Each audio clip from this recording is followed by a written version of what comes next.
Bueno, Evangelio según San Juan, capítulo 8, a partir del versículo 12, terminado ya el evento, la escena de la adúltera reconciliada por Cristo Jesús. Entonces, se trata sobre todo de hacer accesibles las intuiciones más importantes de Brody en su comentario. Primero ya lo vimos, el título puesto por Cristo, ¿no? Yo soy la luz del mundo, así comienza esta tremenda discusión que va a terminar, ya les digo, en la enemistad y en la distancia más grande. Comienza por esta declaración: yo soy la luz del mundo, cosa que ya habíamos visto, que existía en el Antiguo Testamento, luz y tinieblas, existía en la especie de orden religiosa de Qumran, que se llama, después explico si quieren para la cuestión histórica. Existe en San Pablo también, en todo el Nuevo Testamento también, luz y tinieblas.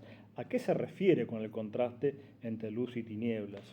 Así empieza la discusión, así se va poniendo ya álgida, porque Cristo dice que yo soy la luz del mundo y hay tinieblas. Y con inteligencia sus opositores captan que les está diciendo que ellos están en tinieblas. No, y repito, no para insultarlos, sino para rescatarlos, sacarlos de las tinieblas y hacerlos venir a la luz de la amistad y de la cercanía con Cristo. Entonces así es. Así es.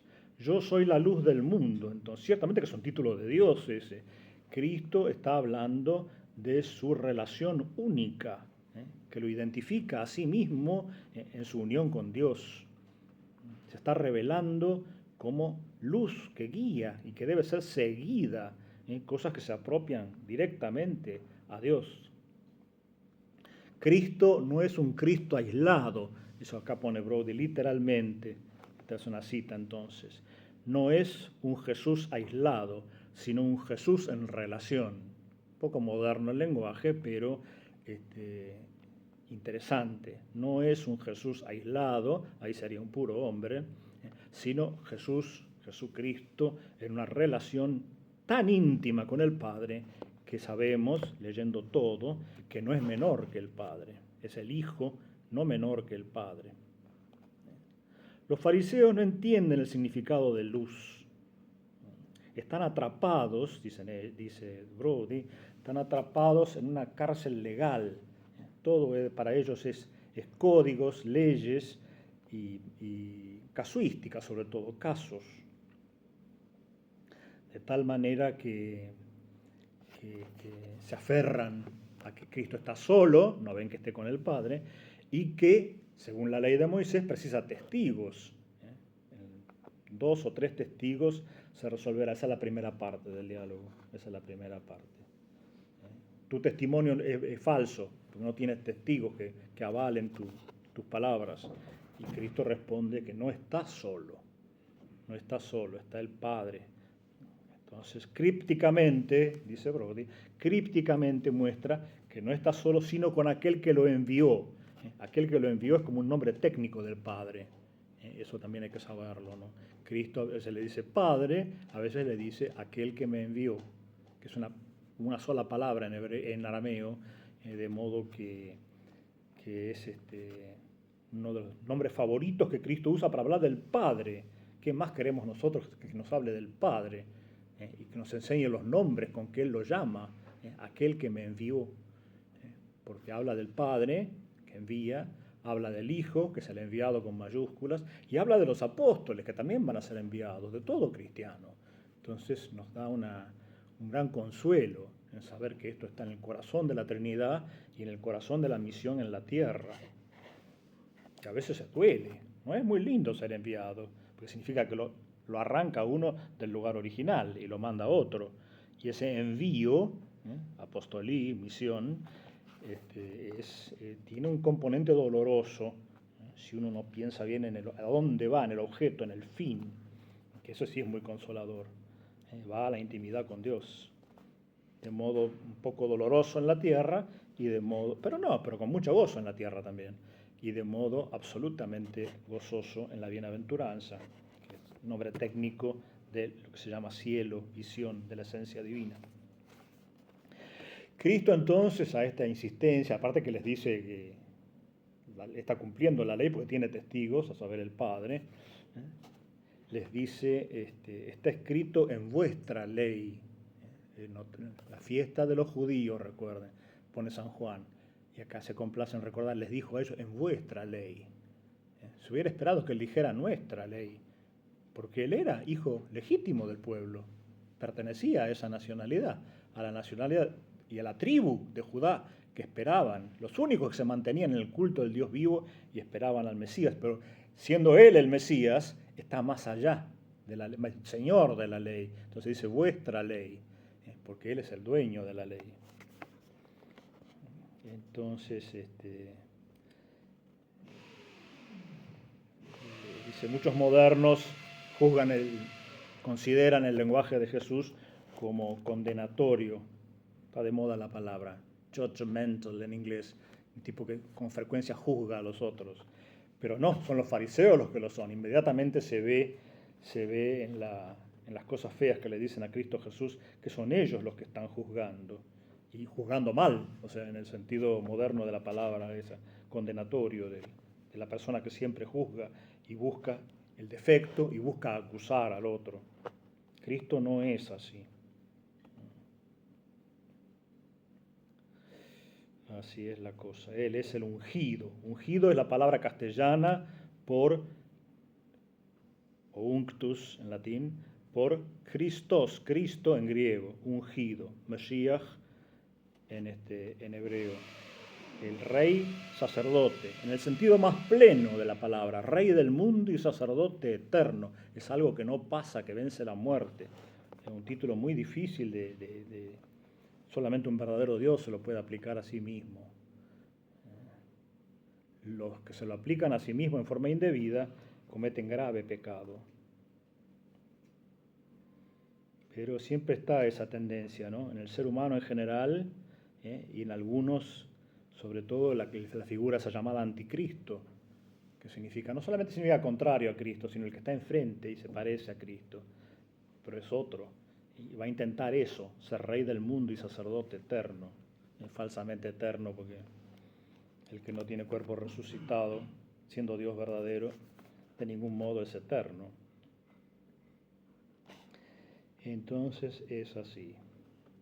No hay ninguna ilegalidad en dar testimonio de uno mismo, en el caso de Jesús, porque se ha pasado de la vieja era, del Viejo Testamento, al Nuevo, donde está el Padre, siempre junto al Mesías. Incluso en la cruz, donde parece abandonado, está el Padre amante ahí, tan cerca del Hijo como siempre, como desde toda la eternidad, haciendo el acto de amor más grande, amor es el Espíritu Santo, el acto de amor, y de la esencia divina también tiene amor, ¿no?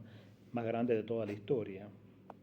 Esto es un preludio de la cruz, este odio tan grande de gente que lo quiere matar, y él es más o menos la crucifixión en términos académicos, de discusión elevada, teológica.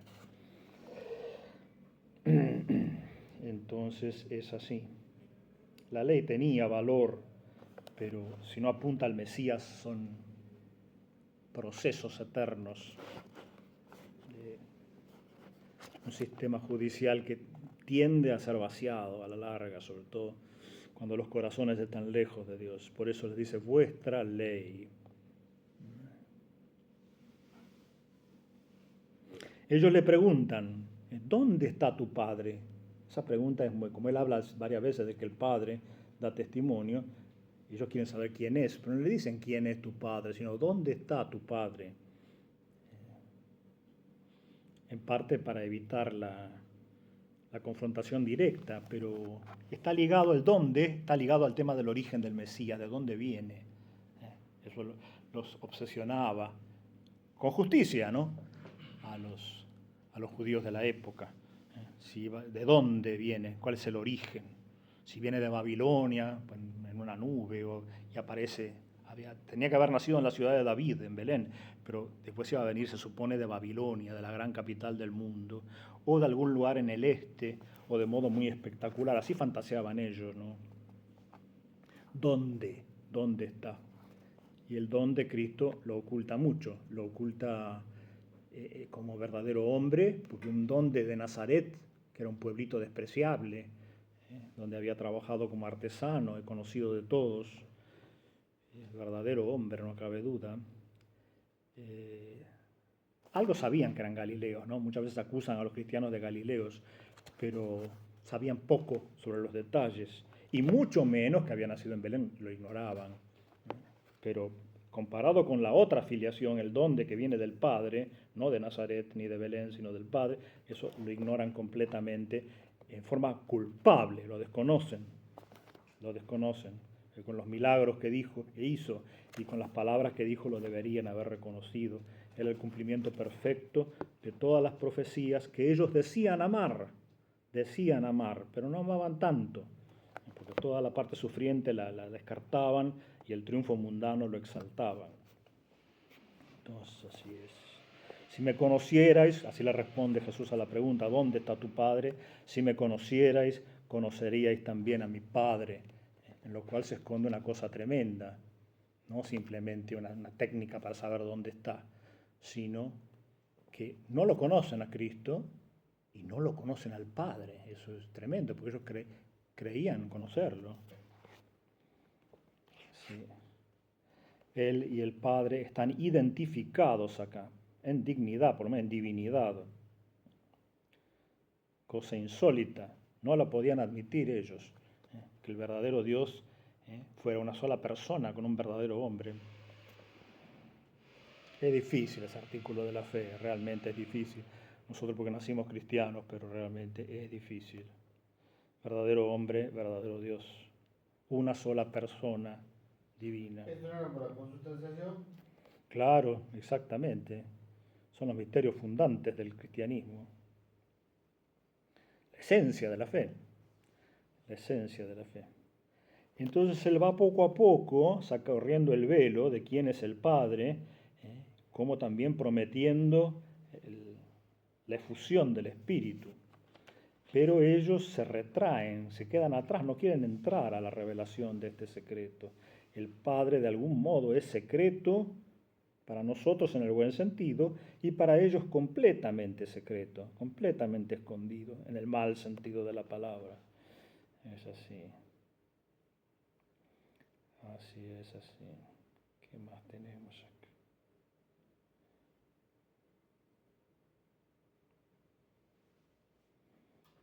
Sí, lo aplica también a todos los cristianos, ¿no? Que esta unión con el Padre Celestial, o el Padre, sí, así dice, con el Padre Celestial, es también la configuración de la vida del cristiano. Nosotros tenemos que acceder a Cristo y a lo que Cristo ofrece, a diferencia de estos contrincantes que eligieron el no, nosotros debemos elegir el sí. Es acceder a un tesoro, dice, es verdaderamente un tesoro. Esto se debe a que el discurso de Cristo, está puesto al principio, lo hizo en el templo, delante del lugar del tesoro. Entonces, la palabra tesoro está marcada como circunstancia del lugar donde fue el discurso. El guarda tesoro se decía en griego, era la palabra que ellos usaban. Y él está mostrando en ese ambiente, todas las circunstancias también hablan del discurso, les está mostrando dónde está el verdadero tesoro. No en las monedas de oro que se ponen ahí en la ofrenda, sino en la persona de Cristo, ¿no? Y en la unión con el Padre Celestial. Eso es pequeño el detalle, pero no despreciable. A partir del versículo 21, revela Cristo su verdadera identidad de modo muy pleno, identificándose con el Padre.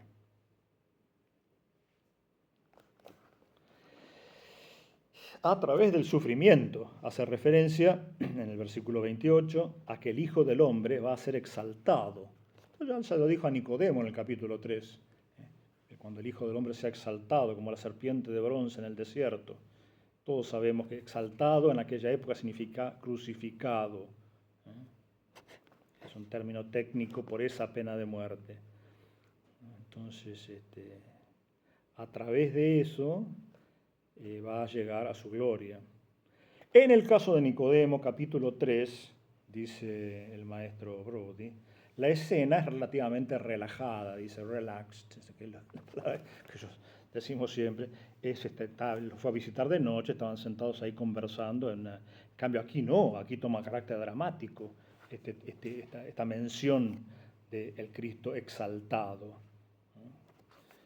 En cuanto a nosotros, se refiere a que tenemos que, igual que Nicodemo, renacer. Es un renacer, morir al pecado y renacer a Dios. Los fariseos, en cambio, yo digo fariseos, pero son todos enemigos de Cristo. Algunos no eran de la secta de los fariseos, eran saduceos, los sacerdotes más bien. Pero eran enemigos de Cristo. Ellos eligen morir, eligen la muerte. No la muerte provisoria en la cruz para entrar en la gloria, sino la muerte eterna, el pecado que es muerte. Moriréis en vuestros pecados, les dice Jesús en el versículo 24. Es tremenda la frase, morir en el pecado. Si no creéis que yo soy, moriréis en vuestro pecado. Entonces, ese yo soy es la forma de evadir, de salvarnos, de morir en el pecado, a la muerte eterna. Creer que Él es, que yo soy, dice Cristo, que Él es, decimos nosotros en tercera persona, es el nombre propio de Dios en el Antiguo Testamento, el que es revelado por Dios a Moisés en el episodio de la zarza. Yo soy el que soy, este es mi nombre. Si no creéis que yo soy, dice ahora Cristo, moriréis en vuestros pecados. Está el yo soy, que es vida eterna, vida, y está la muerte, morir en el pecado. Sobre todo la muerte del pecado, que es mucho peor que la muerte física. Si cabe, porque a nosotros también nos aterra la muerte física. Dice Tomás de Aquino, es el máximo de los miedos. Perdido el miedo a la muerte, se pierden todos los miedos, dice Tomás de Aquino. Porque es así, es una cosa antitativa. Nos creó para que el cuerpo y el alma estén juntos, no les gusta separarse, no les gusta profundísimamente en el designio divino y en la constitución del ser, la definición del ser humano. Entonces,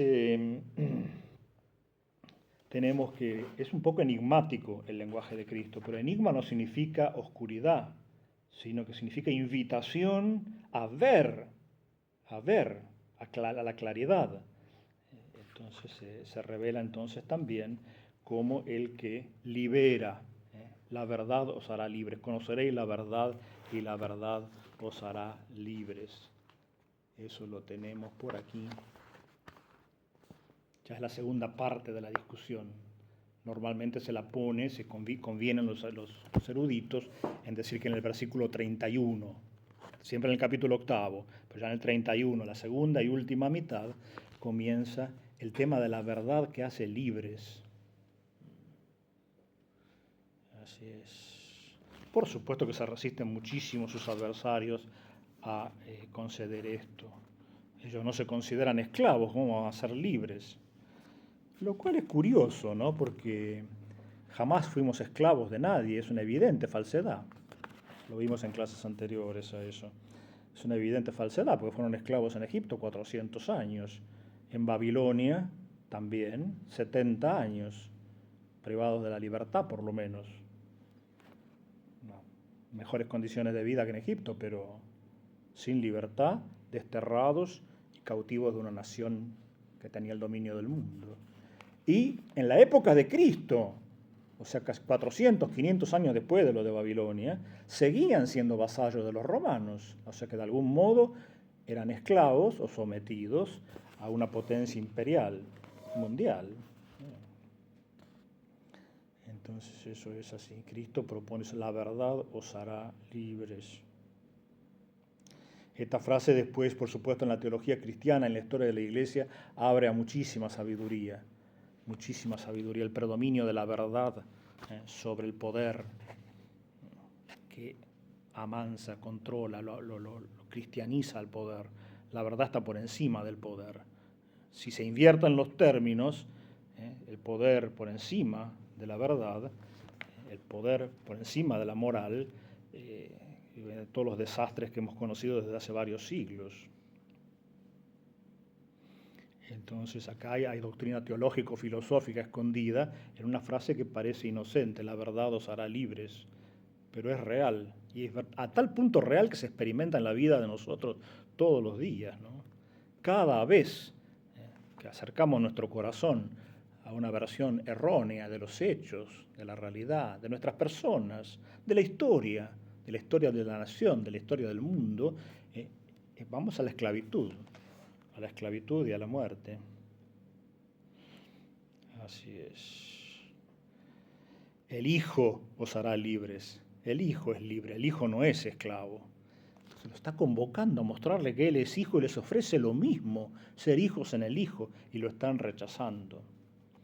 Ellos invocan que son hijos de Abraham, que es el título de libertad por excelencia, según ellos, siendo que no fue así históricamente, pero consideran que la descendencia carnal de Abraham les da un título de libertad, el pueblo del Dios vivo que es supremamente libre. Entonces Cristo empieza a insinuarle desde el versículo 38 que ellos no oyen a Dios, no oyen a Cristo, oyen y hacen la palabra de otro padre. A la larga les va a decir que es el demonio, pero estos se dan cuenta de la primera mención, ¿no? Dice, lo que habéis oído de otro padre, de vuestro padre. Porque Abraham no fue así como ellos. Queréis matarme, hombre o varón, que os dije la verdad, que os enseñé la verdad. A ese queréis matarlo, un inocente. Eso Abraham no lo hizo. Haced las obras de Abraham para ser verdaderos hijos. Y ya responden furiosos, ¿no? Nosotros no somos hijos de fornicación o de prostitución. O sea, captan hasta una mala palabra detrás, ¿no? Y entonces dicen, y ahí introducen otro padre. Tenemos por padre a Dios y otro padre falsamente atribuido a ellos. Y una vez más Cristo dice, si Dios fuera vuestro padre, me amaríais a mí, porque yo de él salí y vine. Una confesión más de su procedencia del Padre, del origen del Mesías y de su divinidad, bien leído. Bien, Él me ha enviado, una vez más este nombre favorito en boca de Él, sobre el Padre, el que me ha enviado. Así, no podéis oír mi voz, mi logos, dice, no podéis oír mi palabra. Es verdad, no podían oírla. Ya les comenté varias veces la frase de Santo Tomás de Aquino, tan curiosa, que un santo tan inteligente diga eso. Las palabras de Cristo a ellos no les gustaban, no placevant. Es raro que una persona tan inteligente se exprese tan fácil en lenguaje de niños. Hablando de los fariseos, las palabras de Cristo no les gustaban. ¿Qué hay detrás de eso? ¿Por qué no les gustaban? Es muy digno de análisis para meditarlo toda nuestra vida, ciertamente. Así que es así. Entonces ahí empieza el insulto directo. La persona que no tiene razón empieza a insultar. Y esto hacen los enemigos de Cristo, versículo 48. No decimos bien que eres un samaritano, era un insulto tremendo en la época, y que tienes demonio. Tienes demonio. Es también un insulto gravísimo. San Agustín, cuando comenta el Salmo 90, que dice que Dios a través de sus ángeles, el Salmo 90 habla mucho de ángeles que protegen, el lindísimo salmo, el favorito de muchas personas, los ángeles protegiendo. Dice que Dios y los ángeles van a librar al Hijo de Dios, al amigo de Dios, al rey David, por ejemplo, y a todos los creyentes, de la palabra áspera, de la palabra hiriente, del verbo áspero en latín, verbo áspero. Y dice que el máximo verbo áspero de la historia es cuando estos enemigos de Cristo le dijeron, tienes demonio. Eso pone San Agustín, que era muy inteligente, un gran intérprete, el máximo quizás intérprete de la escritura en Occidente, en la patrística occidental. Entonces así es. Cuando Cristo ya lleva al extremo sus argumentos, en el versículo 51 dice, el que guarda mi palabra no verá la muerte jamás, por los siglos. Acá se está confesosamente Dios puede decir esto, ¿no? El que guarda mi palabra el que guarda mi palabra, el que la custodia, digamos, tirice es guardar la palabra, tenerla como un tesoro, como guardada, protegida en el corazón. El que guarda, tonemón logon, el logos, no, la muerte no la verá por los siglos. Entonces nos hace esperar la respuesta de los enemigos, 52. Ahora sí sabemos que tienes demonio. Abraham murió y los profetas. Y tú dices, si alguien mi palabra guarda, atesora, no gustará la muerte por los siglos. Son sinónimos, ver la muerte y gustar la muerte. Pero es interesante que Cristo dijo, no verá la muerte, y ellos dicen, no gustará la muerte, que es la forma normal en los idiomas semíticos, más carnal de decirlo. No experimentará, sería en moderno. No gustará la muerte por los siglos. Y ahí le dicen entonces, Abraham murió, los profetas murieron, ¿quién te crees? Y ahí ya, para abreviar esta exposición y esta grabación sobre todo, podemos decir que continúa con el audio sobre las filiaciones. ¿Quién es hijo de Abraham? Los enemigos de Cristo son carnalmente, pero no espiritualmente. Cristo es hijo de Abraham, verdadero. Y la filiación del demonio, que Cristo se los dice claramente, no nos hemos referido, ¿no? Por la visión del mundo en que se mueven y el homicidio y la mentira, y la filiación de Dios, que es la de Cristo, y que causa tanto odio en sus enemigos.